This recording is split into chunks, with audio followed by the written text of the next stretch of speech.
I'm giving you permission to be a bitch. Let me explain. Not rude, not reckless. I mean to be clear, to be honest, to be you, the real you. A lot of people benefit from us making ourselves small because their hands aren't large enough to hold us.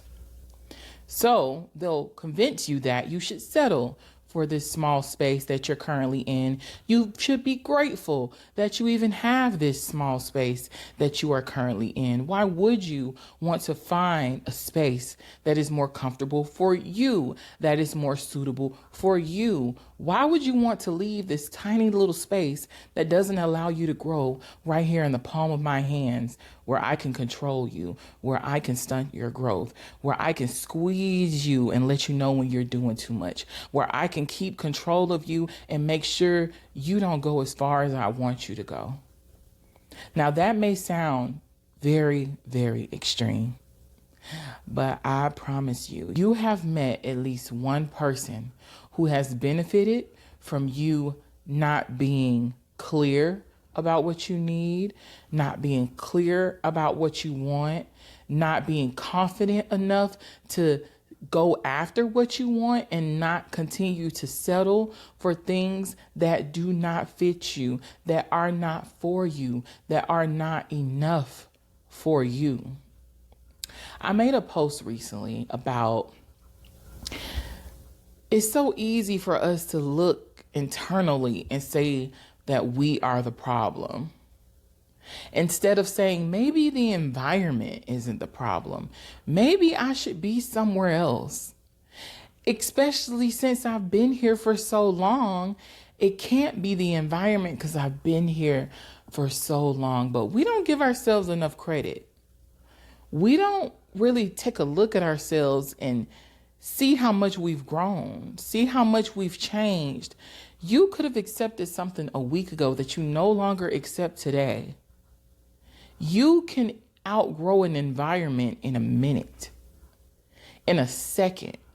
You can learn something new, figure out something that you've been working at, and you now see the light. You now see that this environment is no longer suitable for you. So you have to be wary of the people who don't push you to go after more, who don't encourage you to seek more. And the people who don't do that, it's because they benefit off you not growing, even if it's just to keep you as company in those very low spaces. And that's not to say that they don't care for you. It's not to say that they don't love you, but we have to understand that everybody's on their own journey. And nobody wants to be alone. So if they're on their journey and they're in a really low space, hey, we can kick it down here together. Why are you trying to shoot for the stars? We can stay down here together. I'm having a hard time. You having a hard time. But you know what? We scraping by. We making it work. Why you want to leave from down here? We've been here all this time. We've been here so long, and now you want to leave. And now you want to leave. And the moment that you are ready to leave, that is when they'll call you a bitch. And usually one of our first things that we want to do is we want to try and appease the person. We want to try and make people feel comfortable. But as my girl Mel Robbins says, if they see you as being a bitch, if they call you a bitch because you're finally standing up for yourself and choosing you and going after the things that you want and you need, let them. Let them call you a bitch. Let them call you being brand new. Let them say that you're switching up. Let them say that you think you all that. Let them say that you think that you better than them. Let them say it. And you go off and you be everything that they said you are. You be better than them. You do think that you all that. Matter of fact, you know you all that. You know you're all of that. They say you're a bitch. Be a good bitch. Be a good bitch. I'm no longer accepting things that I don't. If I feel like it doesn't match my character, I'm turning those words into power. If you think I'm a bitch, you're damn right. You're right. You're right. I'm going to be a great one. Watch me. Watch me go off and shoot off into the stars, because it breaks my heart how many women, including myself, I've witnessed shrink themselves. I mean, so small for relationships, for friendships, for family, for careers, for strangers. I've seen people shrink for strangers, for someone who they don't even know, because they are afraid of being judged by the public. Imagine you holding yourself back because you are afraid of being judged by somebody you may never see again in your life. Imagine that. But it comes with so much ease for us to do that because we were raised that way. We were raised that way. We were raised in fear.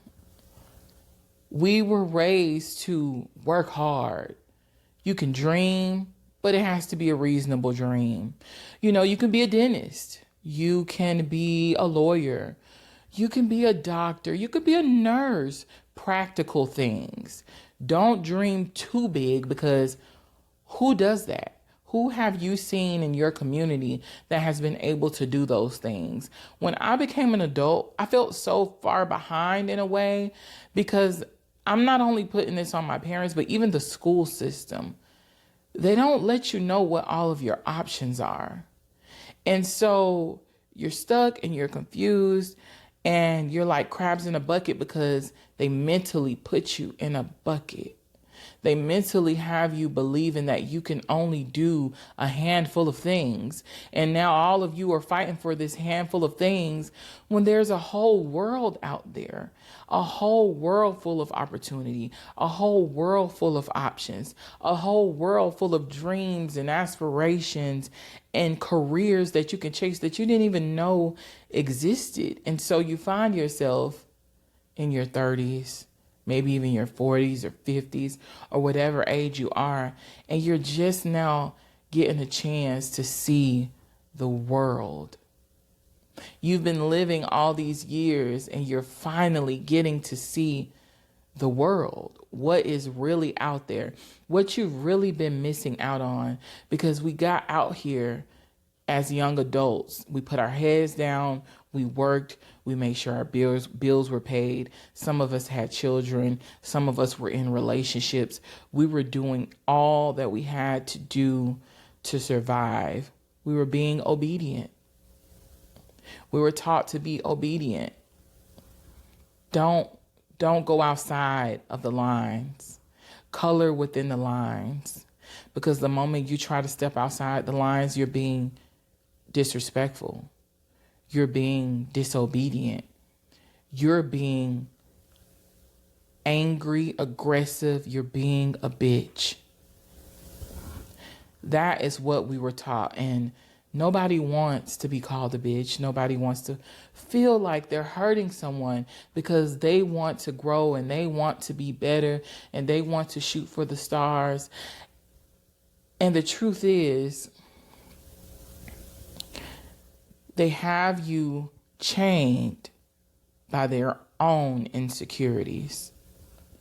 Once you start climbing the ladder that they were too afraid to even step foot on, it turns the mirror around on them and shows them all the opportunities that they missed out on. It shows them how fearful they really are. It shows them what they could have done, who they could have been. And so many people are so afraid to face themselves. I really believe there are people out here walking around right now that will take a sword and fight a dragon before they stand in the mirror and face themselves. Facing yourself is, because the things that you're ashamed of, you bury them so deep. You bury them so deep. But they still show. They still show. So I want to challenge you today. Don't be afraid to color outside of the lines. Don't be afraid to be disobedient. Don't be afraid to be a bitch. Don't be afraid to ruffle other people's feathers. Because why not? Why wouldn't you? Think of all the years that you've spent playing it small, playing it safe, being afraid to be judged, being afraid to be talked about, being afraid to fail, being afraid of what's on the other side. The cool thing about life is we don't know what's on the other side, but we know what's on this side. And we know that what's on this side is not working. Prior to me starting this podcast, I would consider myself very much an introvert, maybe an ambivert, because I believe that's when you're like, you can be the life of the party in certain settings, but then you also like your alone time. I could kind of go both ways, but I definitely would not consider myself a public speaker. I would not be the type of person that would post talking videos on social media, telling people my thoughts. I am a post and go, selfie, click, post, and keep it pushing.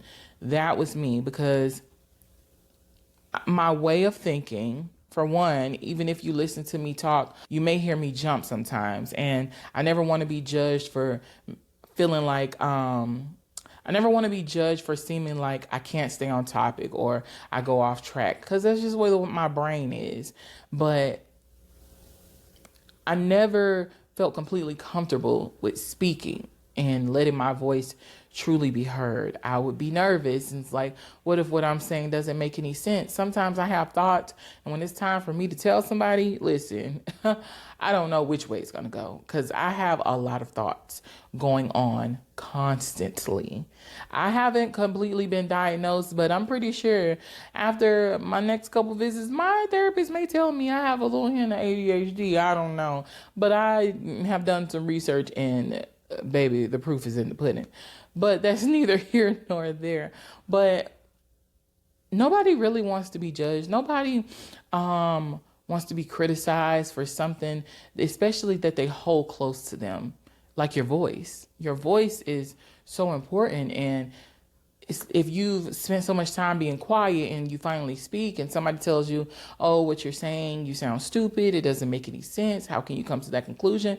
Which is why I really, really dedicated this space to make sure women have a place to come and be themselves, even if I don't agree with you, even if the next woman doesn't agree with you, even if you sound batshit crazy and it doesn't make any sense to me. It's like, girl, what are you thinking? But that's the way you think, and that's the way we learn, because there's so many things, so many people out here, and we can learn from each other. There's a reason why you think the way that you think. And I'm curious to know why. I don't want to fix you. I don't want to convince you. I want to understand. How did you come to that conclusion? Those are the thoughts that I have. A lot of people say that I like to, it's probably the Leo in me. I'm a dopamine chaser. I enjoy debating. I enjoy playing devil's advocate. I enjoy being on the other side. I enjoy pushing up and supporting the underdog. I enjoy supporting the underdog. I like amplifying people's voices that are being suppressed, because I found my voice, and I know how important it is for a person to feel heard and for a person to feel understood. And I understand the stigma that comes with being a Black woman and having a confident voice with a clear message. You are perceived as being an angry, aggressive Black woman, or simply being a bitch. And with that, I want to leave you with this. Whoever you are, truly are, and it doesn't come with you intentionally hurting anyone or intentionally hurting yourself. I don't care if there's 1,000 people in the room, and if you're the only person that thinks that way, consider yourself blessed, because you do not want to be a part of the crowd. You don't want to be in the in crowd because half of them don't know what the hell they're doing. And I can guarantee you, out of those 1,000 people that are in the room with you, 999 of them are following one person. So only one person out of that 1,000 is probably being themselves. So with that being said, if you find yourself in a space and you stick out like a sore thumb, you're different. You're different. Your thoughts are different. The way your beliefs are different. The way you function is different. The way you love is different. The way you see the world is different. The way you make your money is different. I want you to stand in it. I want you to be so solid in it that you cannot be moved. And if the world just so happens to see you as being a bitch, then I give you permission to be a bitch. I want to thank every single one of you for even spending a minute listening to this message today. This is something that was very near and dear to my heart. I didn't even do my intro, but I do hope you remember to get your wine, your water, and your coffee and to get comfortable, because we just had a really good conversation, and this has been another episode of Her Clarity Space, where we put clarity over chaos and we are clear about who and what we are. And all women are welcome. All voices are welcome. Everyone will be understood in this space. Everyone will be heard in this space, and everyone will be loved and appreciated in this space. And I encourage you to come just as you are. I love each and every one of you. And if you have not already and you've made it this far, I don't know what you're waiting on, but you better go ahead and hit that subscribe button, because there's so much more to come. I will see you guys next week.